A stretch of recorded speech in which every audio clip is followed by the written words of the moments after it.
Welcome in, everyone, to another edition of TinChattin. As always, Drew Fry. I'm here with Mike Moz. This time we've got a bit of a treat. We are at the 400 Club. We've got the highest seats in the ballpark, I believe, overlooking Parkview Field behind us. And that's because, Mike, this is our final week ahead of TinCaps baseball here in this ball field this season. Hard to believe that this season has gone by literally in a heartbeat. And yeah. As you say, as we're doing this today, on Monday, the off day for the team, 2 6-game series left. Right. 6 games at home this week against the Dayton Dragons. Yep. And then the wrap-up series on the road next week against the arguably the best team in the Midwest League, the West Michigan Whitecaps. First place, they've got the best record throughout the whole season. Now, of course, it's going to be that, weird week in that they've already clinched. TinCaps already don't have the postseason spot to play for, but you still want to go out there and end your season on a high note. Yeah, and this week will be interesting, Drew, in a number of ways. TinCaps are coming to town after splitting a 6-game series in Eastlake, Ohio last week. Right. Winning the final 2 games on Saturday and Sunday. A little bit of momentum there, yeah. A little bit of momentum. Dayton comes to town, riding a 7-game winning streak, their season high. They swept a 6-game series at home last week against the Cedar Rapids Colonels. And that was a Colonels. And Cedar Rapids is in the postseason. Right, yes. It's had their own really hot stretches this season. So Dayton's going to come in here they're going to have the chip on the shoulder, if you will. They want to continue their hot play. When you look at the standings, the TinCaps, as we speak in the second half, are 24-30, I believe. And they are in 4th place in the 6-team Eastern Division. Right. They are ahead of both Lansing, who lost a 6-game series at home to West Michigan last week. And the Lugnuts have lost 7 in a row. Yeah. The Dragons are riding a 7-game winning streak coming to Fort Wayne this week. And so we've talked about it all season long, Drew. Yeah. The TinCaps have been consistently the most inconsistent team in the 12-team Midwest League this season. Yeah, they'll have big offensive performances, they'll get shut out, they'll go out and the defense will look stellar, then sometimes you see a few errors in a game. It's been all over the place, and a lot of that's just led to a lot of series splits, and we've seen that. I mean, we just went back before we started and found the last series win that the TinCaps have had was back in the month of June. They won a 5-game series, 3-2, and then I think the first week of June, they won a series there. But other than that, the whole month of July and this whole month of August so far, it's been splits and losses. And we can look at this past week as they picked up a bit of momentum late week, won that Saturday game, won that Sunday game, won one of the games in a doubleheader and had the chance to win the other. So you can talk about that momentum, but we've just seen it all season. If you're not playing consistently winning baseball, then you're not just going to have the juice to get into the playoffs, and that's what we saw. I think we talked about it briefly last week. The key series that took place for the TinCaps was back in the first half, when it was the first visit by West Michigan to Parkview Field. Yes. Whitecaps came to town in first place in the East, 2 games ahead of Fort Wayne. Right, Fort Wayne had a shot there with that series. And they had a shot, and the TinCaps were on a string of having won 10 out of their previous 13 games. Right. Playing perhaps their best baseball of the year. Yeah. Whitecaps, the party poopers, if you will, they come to town and they took 5 out of 6. Yeah. Oh, they've been partying all season. And the TinCaps have never totally recovered from that. Combine that and take also into consideration one of the reasons why Fort Wayne exists in minor league baseball. The TinCaps, amongst all 120 minor league teams, collectively they are a huge mega development league, if you will, because there are different levels. TinCaps are at the high A level. You have triple A, double A, high A, single A, and then you have the rookie ball, which is now called the Complex League. Right. And not to mention the Dominican Summer League and places like that. And there is always a shuffle of the rosters, combination of injuries at the higher levels, right, promotions for jobs well done, demotions for jobs not well done, Right. trades, and And two the of those last infamous three. and the infamous Major League trading deadline, which took Yes. place a few weeks ago, That where really hurt the Tin Caps, taking a lot of the Tin Cap star Yeah. players. The other one, though, I think to give credit to this team and this roster, there have been a lot of promotions this Yeah. season to the AA level. The Tin Caps have had a lot of standout players this season, but then they're gone. And it goes back to the consistency that we've seen out of West Michigan. When West Michigan loses their top players, their next set of guys come in and immediately fill the gaps. When the Tin Caps have lost their best players, it's tended to take a little bit of time to fill those gaps. And there are guys who come up and replace them and do well, but not all together, not all at once. And Andy Yakum and I, Andy, my partner at home here on the radio, he got his solo baptism, if you will, last week doing the 6-game series over in suburban Cleveland. We talked earlier today at length about a number of topics, and one of them, the melding of players that have been here, some been here all season long, Right. with players who just joined the club in some cases at the start of the series last week at Lake County. Yeah. So you got players who have been here for 6 games, players who have been here for over 100 games. Right. It's not easy, and not just in baseball, but in all sports, high school, college, professional, Of course. melding the personnel that you have with you. And I go back, and I think, I go back to the 2005 season when it was not the Tin Caps then, it was the Fort Wayne Wizards. Right. The South Bend Silverhawks then, today they're the South Bend Of Cubs. course. Yeah. A lot of changes. The Silverhawks had a managerial change at the start of the year, and under first-year manager Mark Haley, they dominated the Midwest League. They ended up winning the league championship. Ironically, back then, the championship series was a best of 5. South Bend won games 1 and 2 at home. Traveled to Appleton, Wisconsin for games 3 and if need be 4 and 5 against the Wisconsin Timber Rattlers.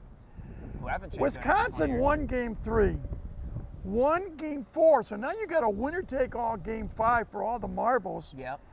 And Silverhawks come back and they shut out Wisconsin in that 5th and final game to win the title.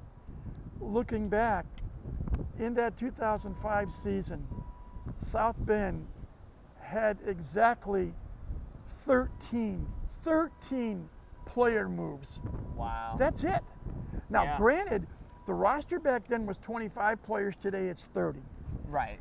But still, there's a lot there more have been times shuffling that you see. shuffling around. Yeah. The Tin Caps, for example, be it 25 or 30, whatever the case may be, have had situations where you've had 50, 60 transactions in a given season, Yeah. personnel-wise. And South Bend in that 1 year, Just 13 total. moves. And ironically, looking back, only one team in the Midwest League had a winning record against South Bend in that 2005 season. Who was that team? I have a guess. Fort Wayne Wizards There we were go. 10 and 8 Yeah. against South Bend in 2005. Yeah. Well, looking at these guys that are on this roster now, I mean, we've seen Brendan Durfee starting to get things going at the plate this past week. Lamar King, Cason Wells, 2 of the big additions to this roster after the trade deadline. I believe Jonathan Vastine got some key hits this past series as well. So now we're at the point where that set of guys is doing what they can to prove that they're either ready for AA at the start of next season or build themselves a base here so that when they start next season in the same spot, then they can start working their way up, which is we've seen out of some guys who have experience here, who've been here 2 or 3 years, who do finally work their way up, whether that's because of injuries or just late blooming success.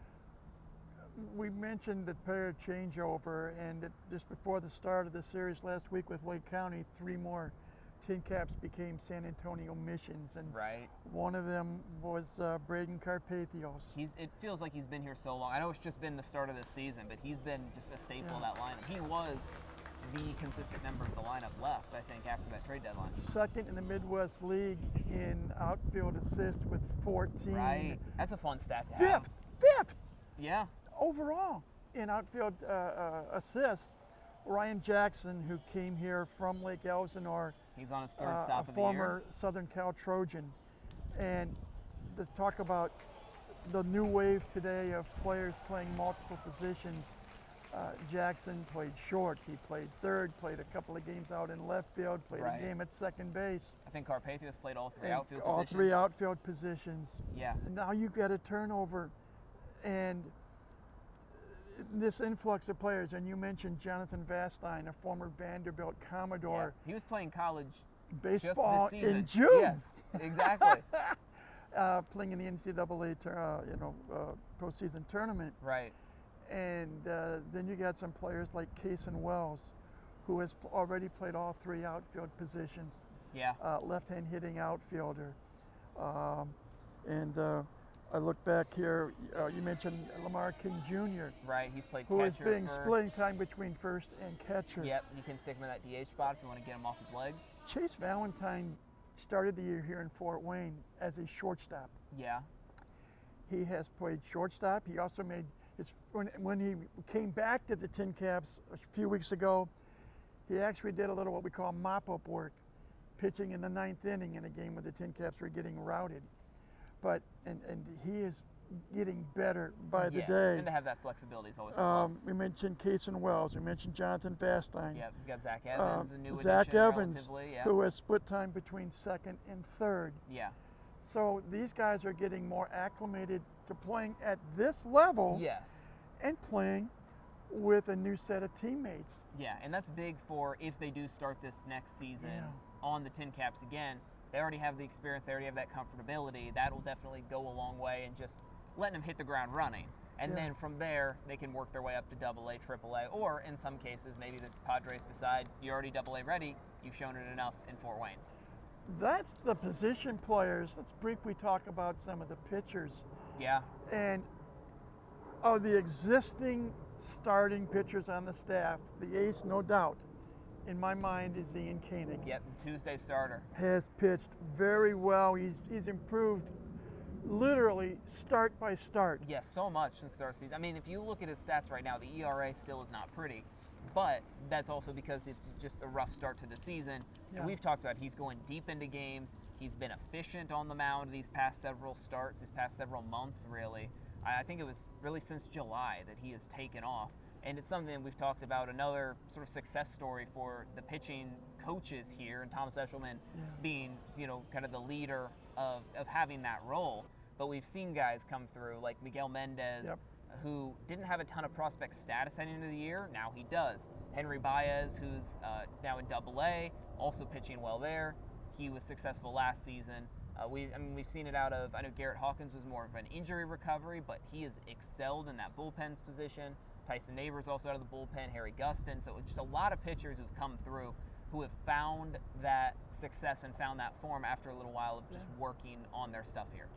Luis Gutierrez, another good example. Another addition from Lake Elsinore. Yeah. Started when he came to Fort Wayne as the Sunday pitcher, if you will, in the six-man rotation. And now he's the Saturday night pitcher.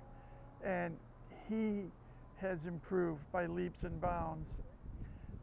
Then you get some others, and Clark Candiotti was on the injured list. And step-by-step process.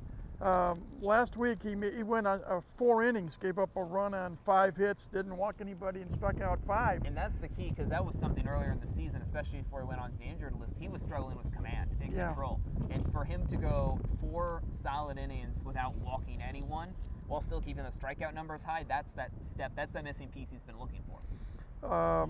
Sam Whiting has made a couple of what I call spot starts. Yeah. And then you've got Isaiah Lowe. Now that he's got a ton of talent. He does. Now you look at his 1-loss record and it says 3-11. You say, how can he be? We talk about the inconsistencies of the year. Right. Isaiah Lowe is a prime example because on 3 separate occasions he never got out of the first inning in a start, and yet he has gone in some cases 4 and 5 innings, and I think one time even 6 innings. When he's on, he's on. A wealth of potential, as is the case with many pitchers, especially at this level and the level below us, single A. Well, and that's why they're here, is You- because the Padres see something in them. You have a wealth of potential and a wealth of talent, but you have to harness that potential and that talent. Yeah. At the low A level, and Fort Wayne was in the low A level up until 2021. Right. Not too long ago. You had a lot of youngsters that were signed out of high school, some out of college, and some players maybe out of the Dominican or Right. out of places like Cuba or Colombia. Yeah, international signings International and prospects. players that were signed at 16 and 17 years of age. Right. The arms are still awfully young at that point. Yeah. So you may have a wealth of talent, but you've got to learn. You've got to learn how to pitch. You got to learn how to throw particular pitches. Yeah. You know, do you throw a two-seam fastball, four-seam fastball? Right. And now in today's pitching market, you've got the sweeper, Oh yeah. the The sinker, plethora, and and now's all the kinds of time to start pitches. tweaking with that, figuring out what's going to work for you, and as we talked about, this week right here is going to be the last chance for all these guys to put that on Yeah. display in front of their home crowd. For many of the starting pitchers, second to last start of the season. Yeah. So just, I mean, looking ahead now to this week, I mean, we've talked about it. We're sitting here overlooking Parkview Field. One more week of TinCaps baseball. I mean, just Mike, take us through kind of, I mean, I know you've been through this a few times, but what is that energy like knowing that this is going to be that final homestand for players, for fans? Believe it or not, Drew, the energy is going to be supplied by the fans this week. Yeah. And let me explain what I mean with what I say. The season is coming to a conclusion. Right. 6 games at home this week, 6 games at West Michigan on the road next week. Because the TinCaps will not qualify for postseason play, that's it. Yeah. Come September 8th, the 2025 Midwest League season We're done. is done and over with. Yeah. The players, the huge majority of them, their seasons will end on September the 8th in suburban Grand Rapids, Michigan. Most of them will go back home. Right. And go back home could mean anything from going home and not doing much to going home and picking up a side job. Yeah. Because honestly, at the minor league level, you're not, for the most part, paid a Right. gazillion dollars. Some are fortunate that are drafted high and get a nice bonus. Yeah, but there's not many on But this that's team the that have big exception signing bonuses, rather yeah. than the rule. There will be some players that will be afforded the opportunity to play in the upcoming Arizona Fall League, Right. which will dominate the balance of September and a good chunk of October out in Arizona. Yep. And but for others, it'll be a time to take a deep breath and exhale Yeah. and relax. But while they relax, they will still be in contact Of course. with, maybe not in Thomas Eshelman's, we talk about pitchers, but it'll be within the Padres organization. Yeah, and working on some of those off-season And programs. already plans are being made Yeah. for what these players will try to do to improve themselves. Maybe it's a weight reduction program for some. Yeah, it could be Maybe trying to it's build up a arm strength. Arm strength, yes. Boy, you and I are thinking the same I know. thought. Yeah. On that same wavelength. All kinds of different options to try to improve each and every player.